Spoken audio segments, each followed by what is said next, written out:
హెచ్చరిక, దైవజనుని హెచ్చరిక.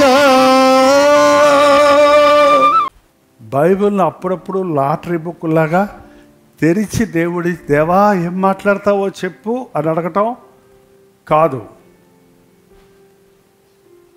రోజు క్రమముగా బైబిల్ చదవాలి. ఆదికాండం నుండి మత్తయి సువార్త నుండి ఇవాళ ఎక్కడ చదివామో రేపు అక్కడి నుంచి కంటిన్యూ చేస్తే బైబిల్ సంపూర్ణంగా సరిగ్గా మనకి అర్థమవుతుంది. చాలామంది బైబిల్ చదివామంటారు.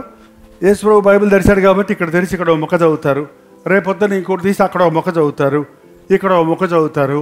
కొంత ఇక్కడ కొంత అక్కడ చదివేవాడికి చివరికి ఏది తల తోక ఉండదు. కాబట్టి క్రమంగా చదవాలి.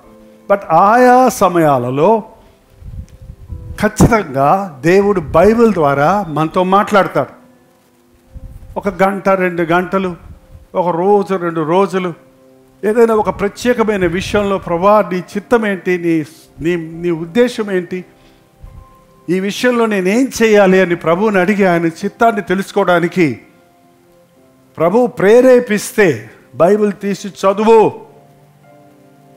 నేను రక్షించబడ్డ కొత్తలో నా తలంపుల మీద జయం లేకుండా ఉండింది. రక్షించబడ్డ 1 ఇయర్ లోపు పాతవి గుర్తొస్తుండే.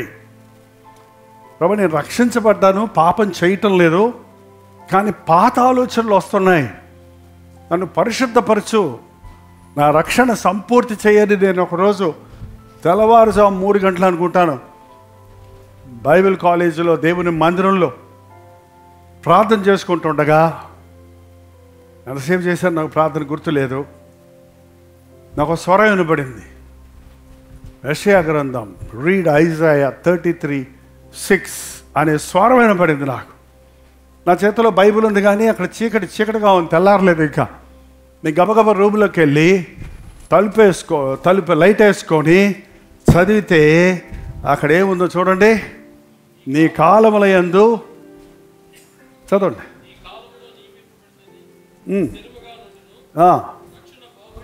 రక్షణ బాహుల్యమును బుద్ధి జ్ఞానముల సమృద్ధియు. నేను ఒకటి అడిగితే ఎన్ని ఇచ్చాడు చూడండి. రక్షణ బాహుల్యము. ఇంగ్లీష్ బైబిల్ నా దగ్గర ఉండేటప్పుడు ఇంగ్లీష్ బైబిల్ చదివేవాడిని. The strength of salvation. English Bible ఏముందంటే I will give you the strength of salvation, the wisdom and the knowledge and the fear of the Lord will be your treasure. ఆహా, ఎంత కరెక్ట్గా దేవుడు మాట్లాడాడు. నీకు ఒక ధన ఏమంటా ఉందని పొక్కిసముగా నీకు బుద్ధి జ్ఞానాలను, దైవ భయాన్ని, రక్షణ శక్తిని, రక్షణ బాహుల్యమును, strength of salvation I'm giving అని చెప్పాడు. నిజంగా ఈ రోజు వరకు దేవుని కృపలో ఎంత మినిస్ట్రీ చేసుకుంటూ పోతున్నానంటే దేవుడిచ్చిన పొక్కిసం నాకు ఉంది కాబట్టి అందులో నుంచి ఆయన కృపతో లాక్కొని వాటిని వాడుకుంటున్నాం అలానే. అందుకని ఆయా సమయాలలో దేవుడు బైబిల్ ద్వారా మనతో మాట్లాడతాడు. కాబట్టి అప్పుడు మీరు బైబిల్ తెరిచి చూడవచ్చు. కన్నులు కరెక్ట్గా మీ కన్నులు ఆ పాయింట్ మీదే పడుతుంది. కొన్నిసార్లు దేవుని చిత్తం కొంచెం చేదుగా ఉండొచ్చు, కొంచెం కష్టంగా ఉండొచ్చు. దేవుని చిత్తం మన లాభం కోసం కాదు దేవుడు చెప్పేది, తన రాజ్య విస్తరణ కొరకు చెప్తాడు. మనకిష్టమైన కష్టమైన దేవుని చిత్తానికి లోబడితే మన ద్వారా అనేకులకు ఆశీర్వాదకరంగా మారుతాం. దేవుని చిత్తం తెలుసుకోవాలన్నది మన సహవాసంలో మాటికి చెప్తున్నాం. మీరు చేసే ఏ పనైనా, సేవ అయినా, పెళ్ళైనా, ఇల్లైనా, ప్రయాణాలైనా దేవుని చిత్తం తెలుసుకోండి అంటే ఎలా తెలుసుకోవాలని చాలామంది తెలియటం లేదు. అందుకనే మీ చేతుల్లో బైబిల్ ఉంటే అదే మీ నిఘంటువు, అదే మీకు డిక్షనరీ, అదే మీకు గూగుల్ మ్యాప్. ఇప్పుడు గూగుల్ మ్యాప్లోకి వెళ్తారు, ఏది కావాలన్నా కదా. బైబిల్లోకి వెళ్ళండి, దేవుని చిత్తం తెలుస్తుంది, దేవుని ఉద్దేశాలు తెలుస్తాయి, దేవుని ప్రణాళికలు తెలుస్తాయి. ప్రార్థన. పరిశుద్ధుడా, ప్రేమగల తండ్రి, మాకు అన్ని విషయములలో మాదిరిగా ఉన్న దేవా, వాడుక చొప్పున దేవుని మందిరంలోనికి వెళ్ళి దేవుడిని ఆరాధించాలన్నది మరొకసారి మాకు గుర్తు చేసినందుకు వందనములయ్యా. మా తెలుగు వారిలో చాలా మంది ఇంకా త్రాగుడుకు బానిసలై ఉన్నారయ్యా.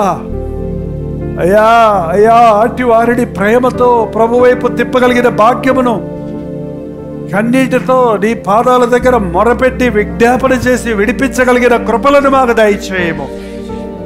ఇంత చేసిన నా యేసయ్య కొరకు ఏదైనా చేయాలని ఆశ మాకు దయచేయి తండ్రి. ఇంత ప్రేమను ప్రభు దగ్గర నుంచి పొందిన నేను కొంతైనా ఇతరులకు పంచాలని ఆసక్తి మాకు దయచేయ్యా.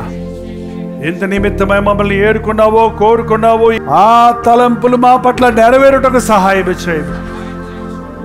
నీ తోడు నీ అభిషేకంతో నిన్ను మహిమపరచుటకు మా ఒక్కొక్కరికి నీ సహాయం చేయమని ప్రార్థనాత్మను మాకు అనుగ్రహించి యేసుక్రీస్తుని అడుగు జాడల్లో నడిచే కృపలను మాకు దయచేయమని క్రీస్తు నామములో అడుగుచున్నాము తండ్రి. ఆమేన్. ప్రతిధ్వని